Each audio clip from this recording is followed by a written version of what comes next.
Ginawinn, and she will go over the details of the arrest as well as the initial incident.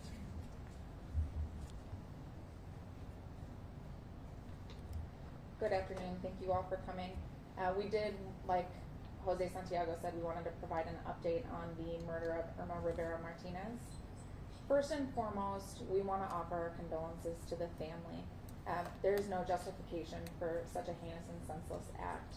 Our hearts genuinely go out to the family. Second, we want to acknowledge the tireless work of our officers and detectives. They brought justice to this family, and we take our roles very seriously. So justice for this family is also justice for this profession. With that said, an arrest was made in this case.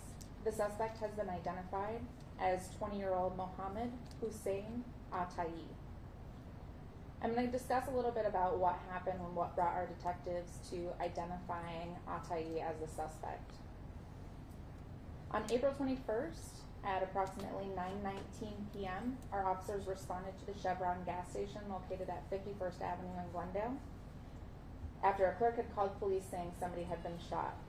When our officers arrived, they discovered Irma, a 25-year-old female, who was down within the store. She had sustained more than 10 gunshot wounds and was unfortunately pronounced deceased on scene.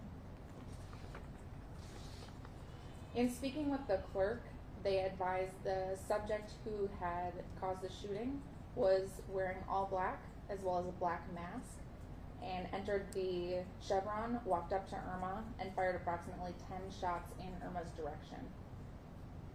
Video from the Chevron corroborated this clerk's story. It showed that Atayi had entered the Chevron and walked up to Irma, who was stocking items along the shelf. Irma walked to another area of the store, and Atayi followed her. He then fired his gun multiple times and fled the store on foot.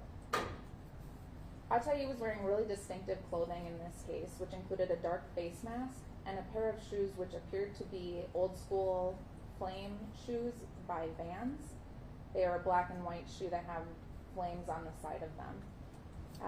Further evidence showed that Atayi had parked a dark blue Toyota Camry in an alleyway down the street from the Chevron.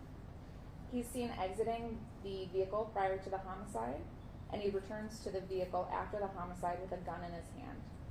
He's also wearing the same clothes and ski mask, which is observed in the Chevron surveillance footage. Cameras in the area, which read license plates, assisted detectives in identifying Atayi's vehicle, which Atayi ended up being the registered owner of. Undercover detectives conducted surveillance on Atayi and his vehicle and later detained him. We then conducted a search warrant on his residence and vehicle, and during the execution of this search warrant, our detectives located the same clothing which was worn during the homicide, as well as a firearm which we believe to be involved with the homicide. At this time, we're unsure of the relationship between Atayi and Irma. It's still something that we're trying to work towards. Atayi was arrested, and he is being charged with 1 count of first-degree premeditated murder. We're also going to provide the media with surveillance footage of Atayi entering the Chevron as well as exiting the Chevron. And again, we really want to offer condolences to Irma's family. This really is a horrible, horrible crime. We're so glad that we can bring justice, and we're appreciative of the work of our department for bringing that justice to Irma's family. Can you pronounce his name? Yes, and I'll spell it for you as well. Mohammed Hussein Atayi. First name is Mohammed. Middle name Hussain. Last name Ataei, and he is 20 years old. Can you repeat the last name? Stop. Ataei, Ataei. And you mentioned you're a little unsure of the relationship at this time. Are you working with a motive right now? Any idea of why he did such a cruel act? And that's something that we're still working towards. We do believe it's targeted. We don't believe that any of the community is at risk at this point, and we believe it's targeted for a number of reasons. So when Atayi parked his vehicle down the street, he circulated the area to check what was going on. It was in an alleyway, so it was kind of in an inconspicuous area. He walked to the Chevron, specifically located Irma, looked at her, shot her, and left immediately. There wasn't an attempt to rob the store or anything like that. So we do believe it was specifically targeted. Do you know where the victim was shot on her body? She had multiple gunshot wounds. Family told me that she had been attacked about 2 months before. Is it believed that he also did that? We believe that's unrelated to this offense. Unrelated person or unrelated to the motive? Unrelated completely in general. It's a totally separate incident. Was there any evidence that the suspect had frequented the store before? Not to my knowledge. I'm unaware if he had frequented it previously. Do we have a mugshot of the suspect at the time? I do not have his mugshot. I do have a photograph of him. When a mugshot is available, it'll be on the NCSO website. Do you guys have previous contact with him? We did have a previous contact with him. A traffic stop was conducted earlier in the year, and during this it was for speeding, and he was issued a citation. During this traffic stop, a firearm was on his person, which he identified, and it was the same firearm which was located during that search warrant, which we believe is associated with this offense. But we don't have any other criminal history with him. Was he compliant when he was arrested? Did he struggle with officers or detectives? I'll tell you, he was compliant. He was arrested with that incident.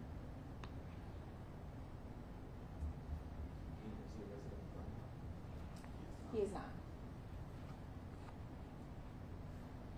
Did and I think she asked it, but I'm sorry if I'm asking again. So you said the clerk didn't have any prior knowledge that he had visited frequented that gas station at all?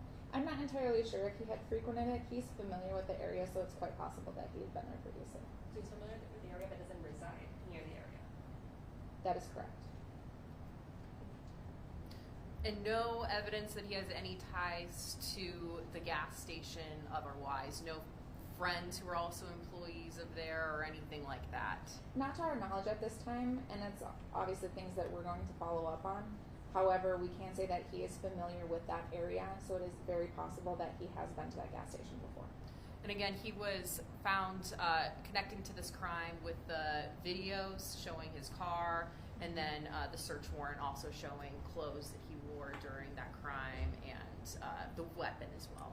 That's correct. So surveillance footage is really beneficial to detectives and officers when we're trying to solve crimes. We really encourage businesses and individuals to place surveillance cameras on their homes to protect themselves, as well as to assist us when we're trying to solve cases. So in this specific case, surveillance footage played a huge role in identifying Atai. When he parked his vehicle in the alleyway, there were cameras in that alleyway which showed his vehicle, showed what he was wearing. The cameras at the Chevron watched him enter the store wearing the exact same clothes. They captured a portion of the incident. They captured him exiting the store wearing the same clothing, and they captured him returning to that vehicle with a firearm in his hand. In addition, there were more cameras and more surveillance footage which showed the vehicle traveling down the street. And then we have cameras which were able to capture that license plate. So surveillance footage is really imperative when we're trying to solve these crimes. Can you say again when he was arrested? He was arrested yesterday evening. At his home? Not as. Not his home. And did you mention that you said that he walked up to her and shot her, and did she see her? Did they make eye contact? Did he say anything to her? We believe that they did make eye contact. As far as I know, there were no words exchanged.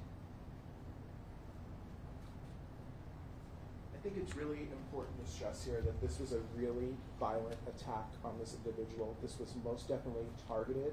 Our detectives are still trying to determine exactly what the motive was behind all of this. But for someone to walk into a store and open fire on an individual, shooting them multiple times like this individual did, this was a very heinous attack. We want to take this opportunity to really stress the hard work that our detectives did. It took them less than a week to make an arrest in this case. This was a lot of surveillance video that they had to go through, a lot of people that they had to speak to. The shoes were very distinct on this individual, and they were able to find the box that the shoes were bought in as well as the receipt for that box. So we were able to positively identify this individual by the clothing as well as the surveillance video. I also want to take this opportunity to recognize Councilmember Jamie Aldama. He's here.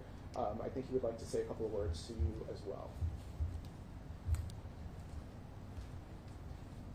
Hello, I am Councilmember Aldama, and I represent the downtown Ocotillo district where this heinous, horrific crime occurred. And my condolences to the family. We are saddened for you, and the city of Glendale mourns with you and for you. I want to thank Chief Briggs and his entire police officers, women and men, and his team for bringing justice so swiftly for the family and the beginning steps of closure for the family. And I want our Glendale residents and those who live in the Ocotillo district and the visitors, you remain safe. We remain a warm, welcoming community, and I'm confident in our police chief and the police officers of the city of Glendale will continue to patrol and keep you safe. And this was a targeted, heinous attack that we condone none of it at all. And again, I want to thank all of the police officers involved and all of our team in the city of Glendale. Thank you. If you guys don't have any further questions, we have a release for you all. We have a photograph of the suspect. We will be emailing those as well to your desk, as well as the copy of the Form 4, as well as the copy of the video of the suspect entering and exiting the convenience store. I want to point out in that video, it takes a moment for him to walk in, so if you let the video play a little bit, you will see a suspect walking in, all in dark clothing. He's in that convenience store for less than a minute. So this entire act took place in less than a minute, and you will see him exiting the store in a very swift manner. So it's quite obvious that he knew what he was doing and made an escape quickly as well.